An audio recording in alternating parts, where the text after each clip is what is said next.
Hi, this is Devin Sizemore, author of the Connection Expansion book, and also partner with Million Dollar Author.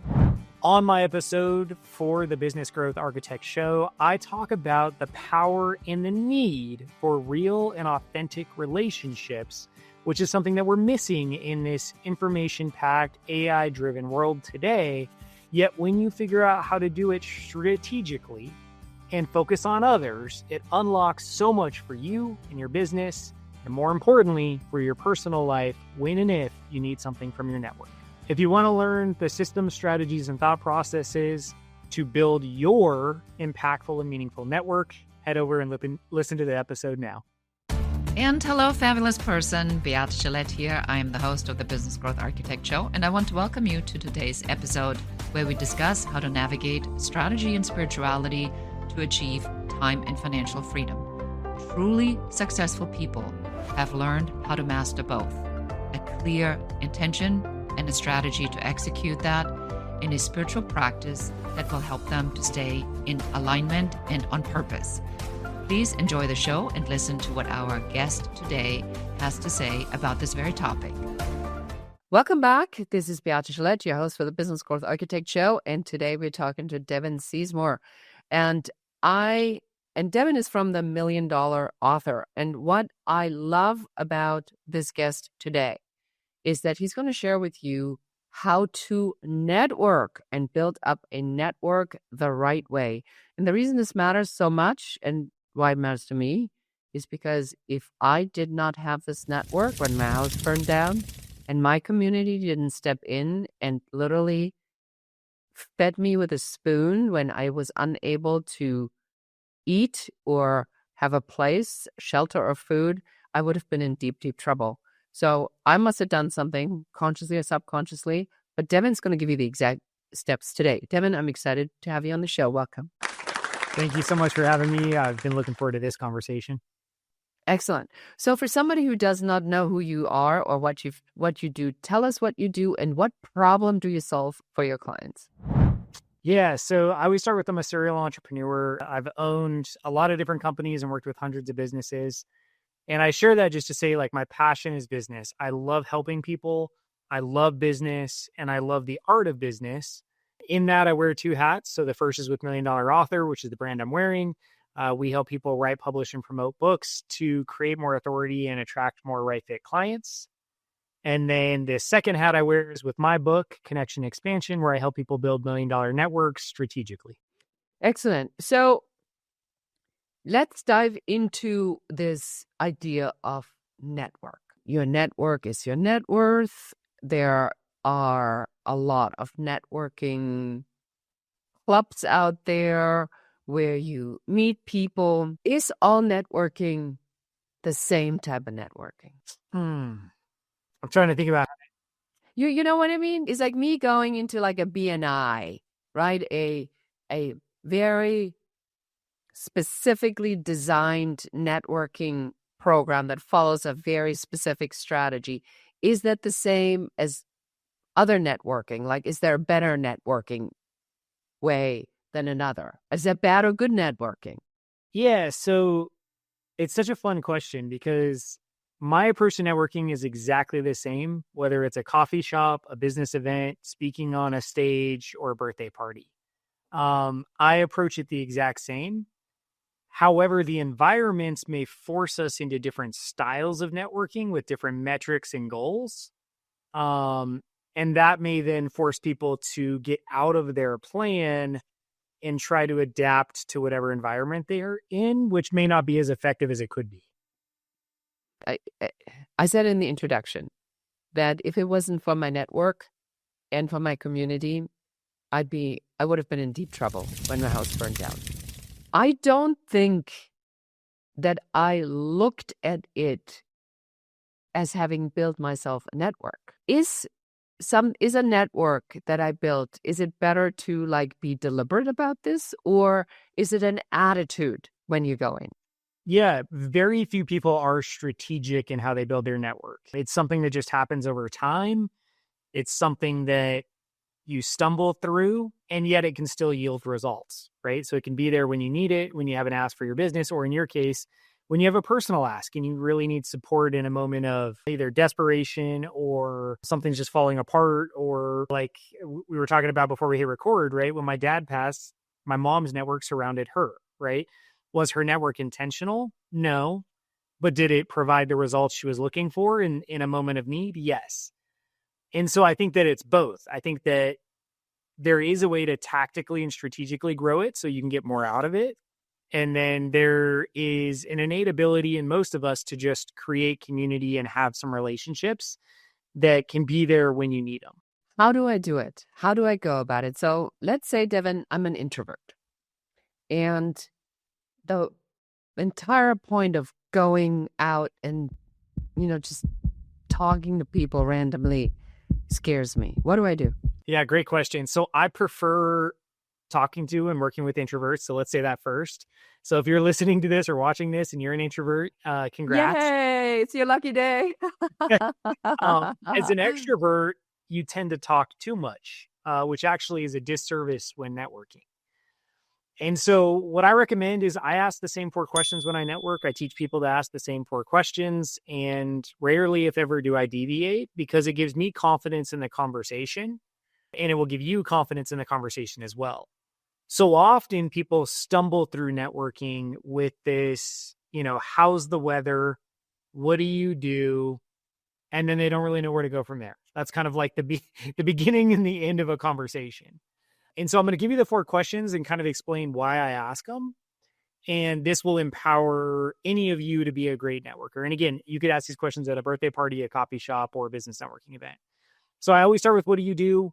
If you're trying to do networking for business, it's kind of nice to know what the person you're talking to does. The next thing I ask is, how long have you been doing that? That's going to tee up our 3rd question. But we want to know, are they new to what they're doing, or is this something they've done for a long period of time?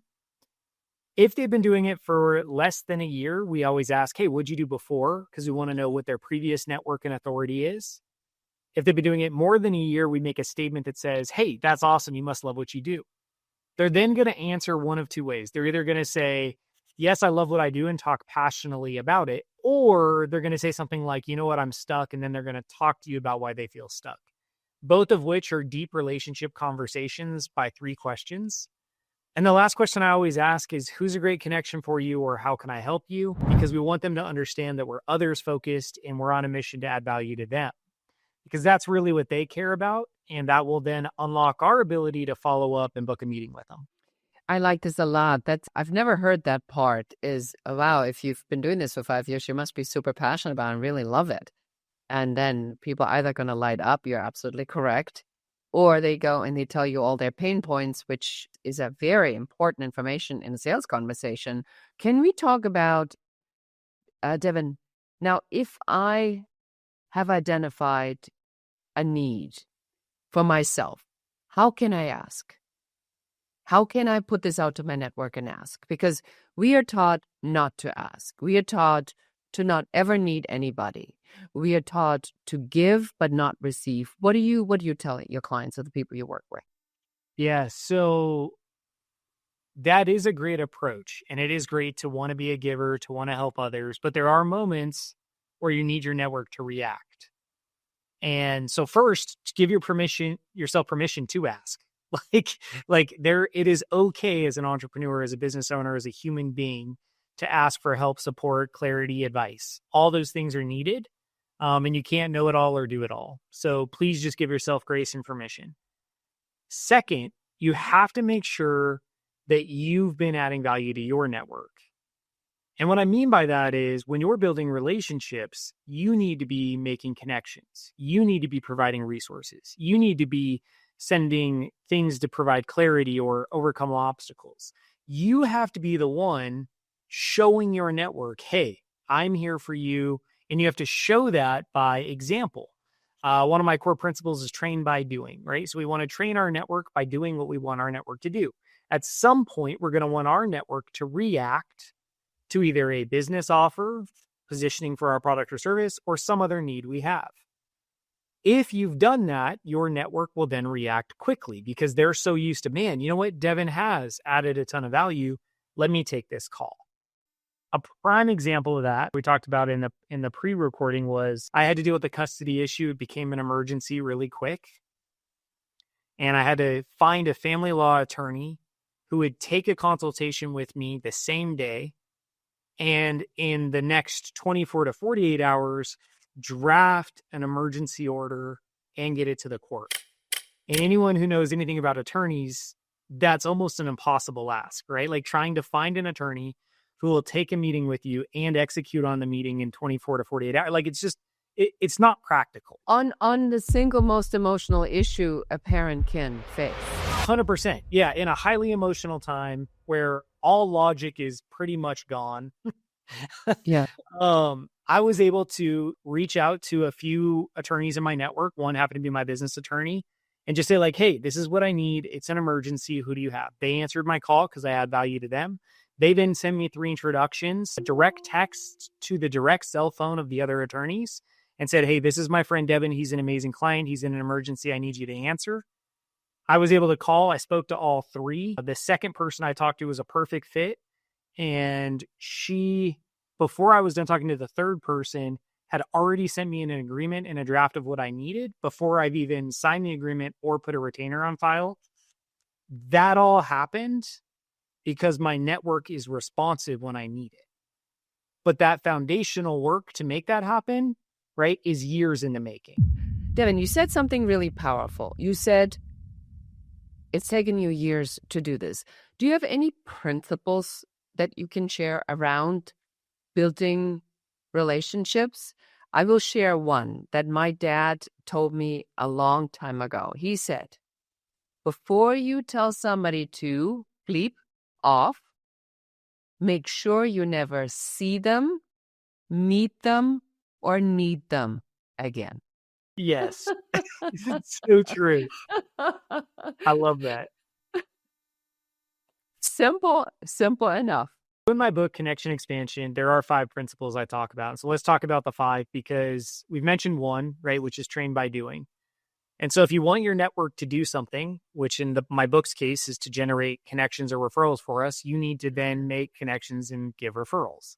But anything you want from your network, you need to show by example.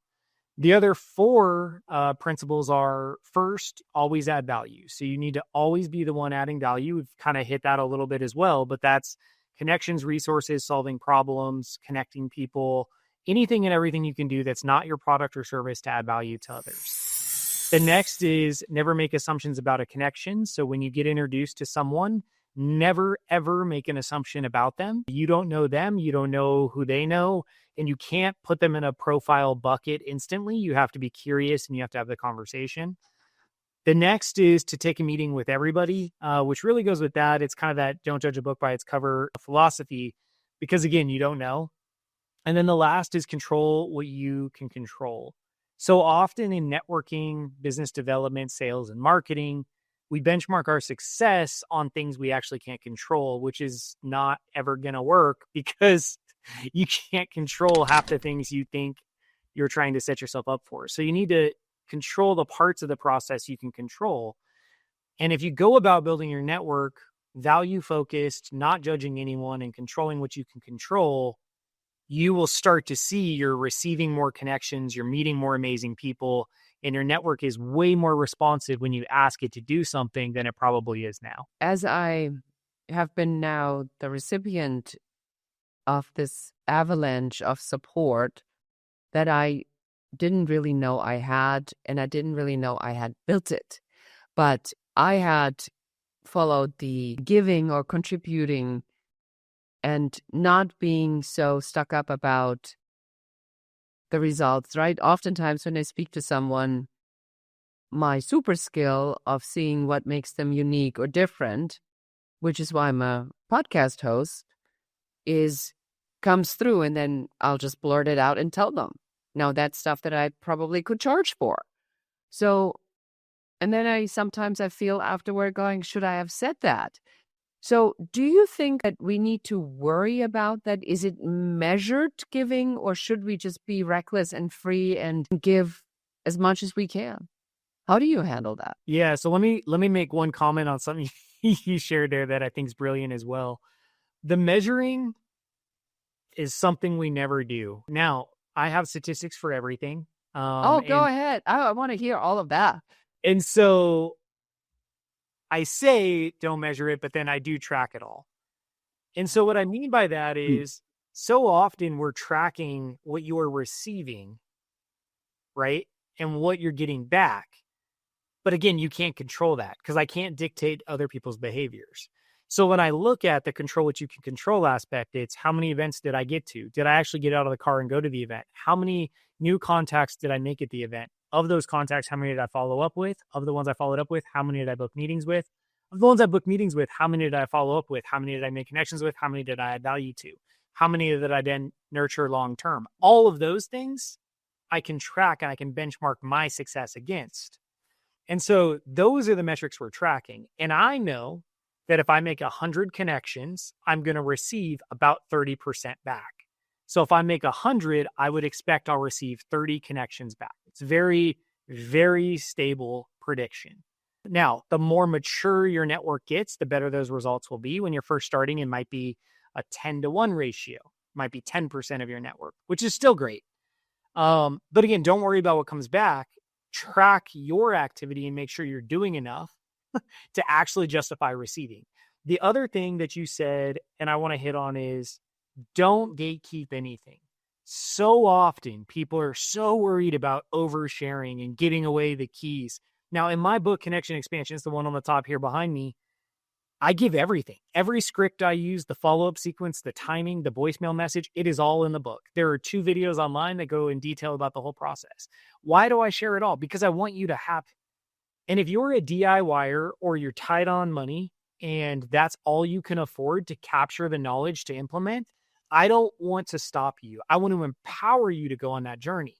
Now, my best clients are not DIYers. They're going to read it and go, hey, Devin, I believe in your philosophy. Thank you for providing the value and the information. Now, how do we work together? And that's great. So share everything, give with an abundance mindset, and track the metrics you can control. Does this follow the principle of releasing the best song of the new album first? Because if the first song of the album is so good, you go like, oh my God, I wonder what else is on it. Yeah, it's a great analogy. So yes, I want to give you so much value so quick that you can't help but lean in and go, man, if this is how he follows up, if this is how he makes connections and adds value, and I'm not even paying him, imagine what his service offering looks like. Imagine how good the product is. And no matter who you are, and I've worked with realtors, financial advisors, and billionaires, it's the same equation. Because if they perceive you as highly valuable and you deepen your relationship quickly, it makes them innately curious about what else you have to offer. And most of the time, they'll ask you. How do you deepen the relationship quickly?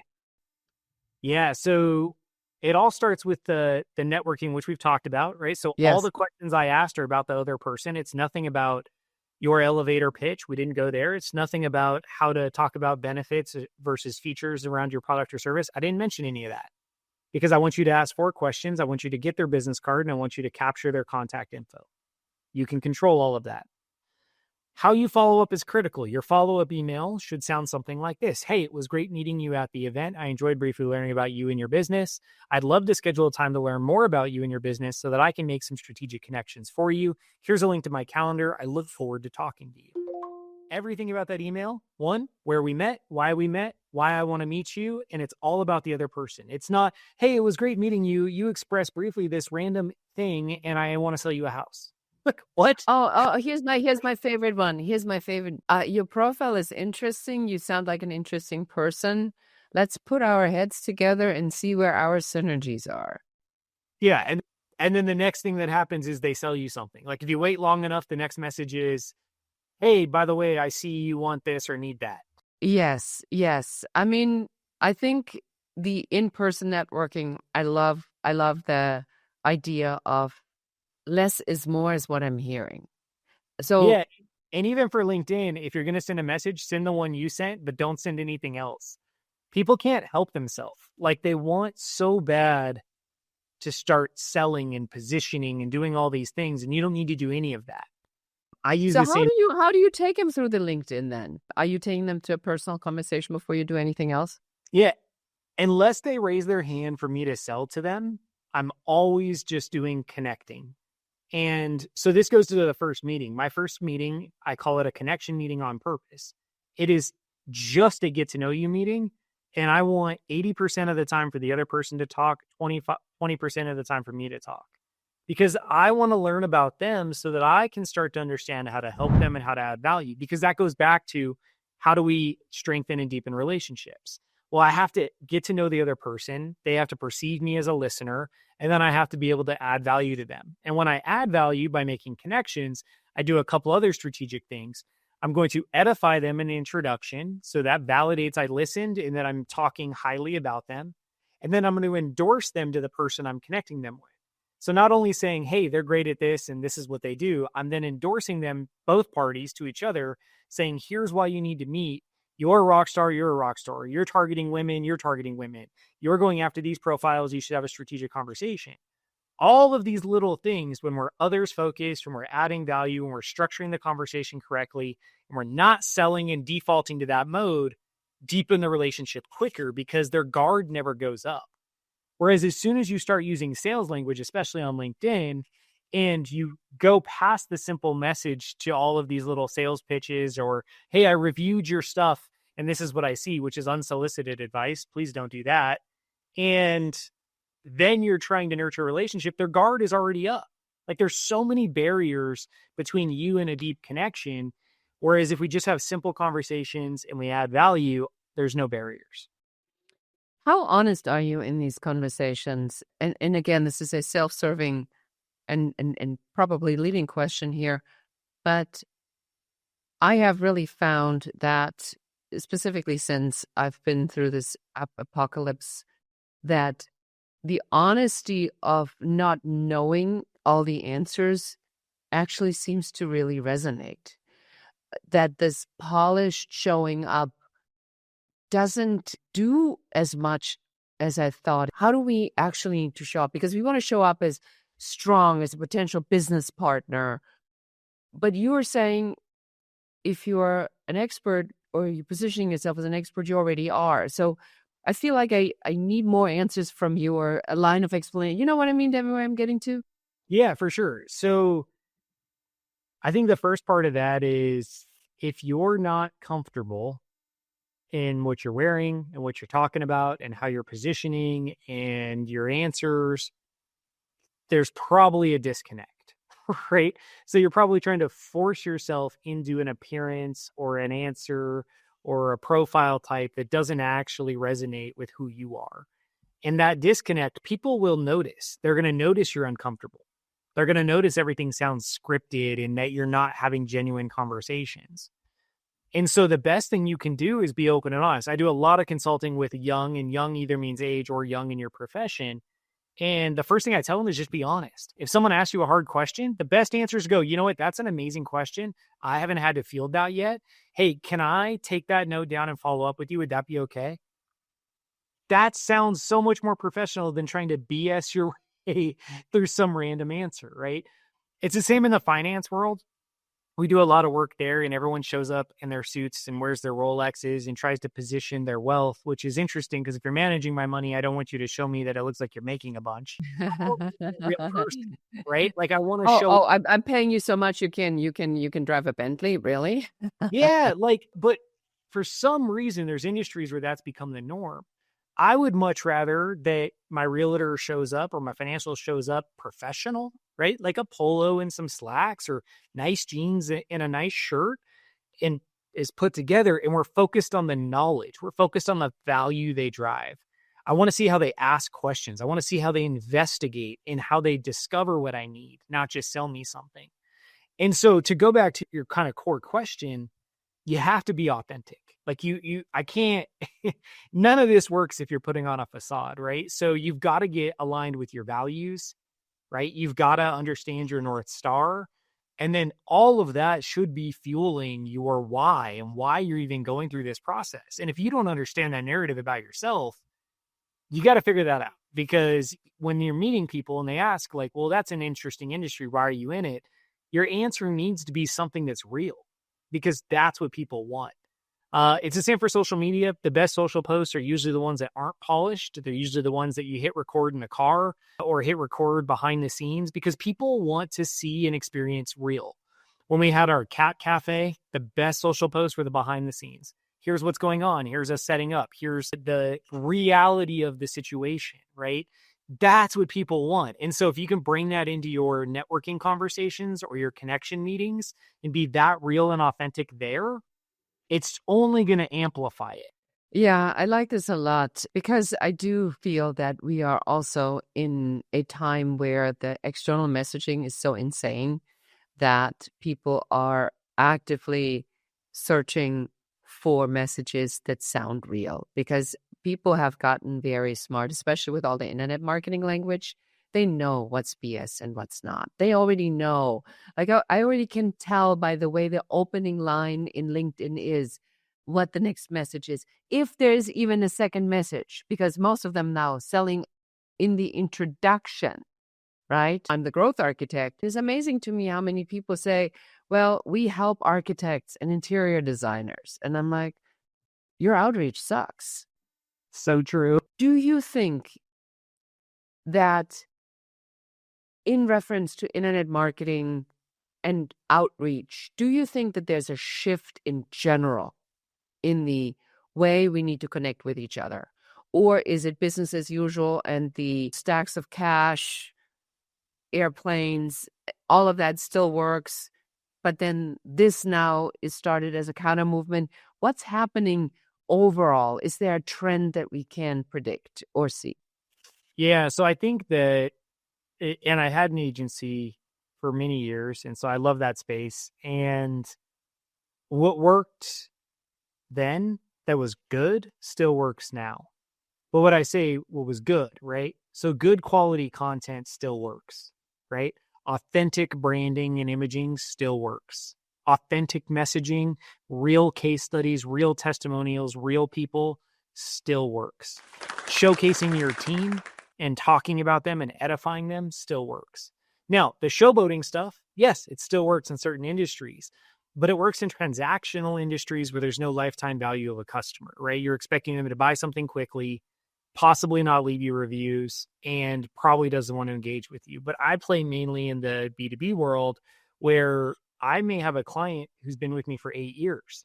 So I'm looking to nurture forever. I do a presentation at the couple colleges near me every semester, and it's all about marketing. And in there, I go through the connection strategy, right? So this is how we build relationships. Here's how we shift our ask. Here's how we position ourselves in the 5 principles. And then I challenge them to look at how they could change that and pull it back into their marketing. How do we become more authentic? How do we lean towards user-generated content? How do we engage in a very real way? And if you can solve these things and align your strategies with it, you will plant the seed for a longer customer life cycle and a longer customer relationship. In the world of AI and information overload, there is this craving right now for community and real connections and real people. I don't think there's ever been a better time in society to be the person that raises your hand and says, hey, that's me and I care about you. You should be on the forefront of that. If you're not, you're going to get left behind sometime soon. Oh, yeah. Powerful, really powerful. For somebody, Devin, now who has listened to the show and either wants to find out how working with you and doing the book can help them or learn all your secrets, where do we send them, Devin? Yeah, so first, you can grab a copy of my book, Connection Expansion. It's on Amazon, ebook, paperback, hardcover, or an audiobook if you want to listen to me talk for an hour and 54 minutes. I will walk you through the exact system and process. You can always find me on my website, devinsizemore.com, DEVIN, sizethenmore.com. All of my links, trainings, videos, and anything and everything you can want are on there. And then in the book world, it's milliondollarauthor.io. And yes, we didn't talk too much about books, but a book is a great tool to help you create your authority, tell your story, and attract more clients. Love to see if it's a fit for you. Excellent. And if you're networking and you happen to have a book, that is a great tool to deepen the connection even faster and further quicker by handing out your books to or sending them as a follow-up. I used to do that all the time, and that creates reciprocity. Devin, it's been a pleasure to have you on the show. Thank you so much for sharing so openly and holding nothing back on the secrets that you shared. You're so welcome. Thank you for having me. And anything you need, your network, my network are all available. And I think it's such a timely and important topic. So don't be scared to ask. And we're all here to help. Yes, I like this a lot. And I will say on a very personal note, as we wrap up this episode, that the greatest learning, as I've said a number of times now, really is when you have a challenge like the one that I'm experiencing, is you must have people you can lean on, and you must be able to be comfortable and have been honest enough for others to recognize who you really are, because that is what creates that deep desire. And with that, we say goodbye for today. Until next time. So appreciate you being here. Thank you so much for listening to the entire episode. Please subscribe to the podcast, give us a 5-star review, a comment, and share this episode with one more person so that you can help us help more people. Thank you again. Until next time. Goodbye.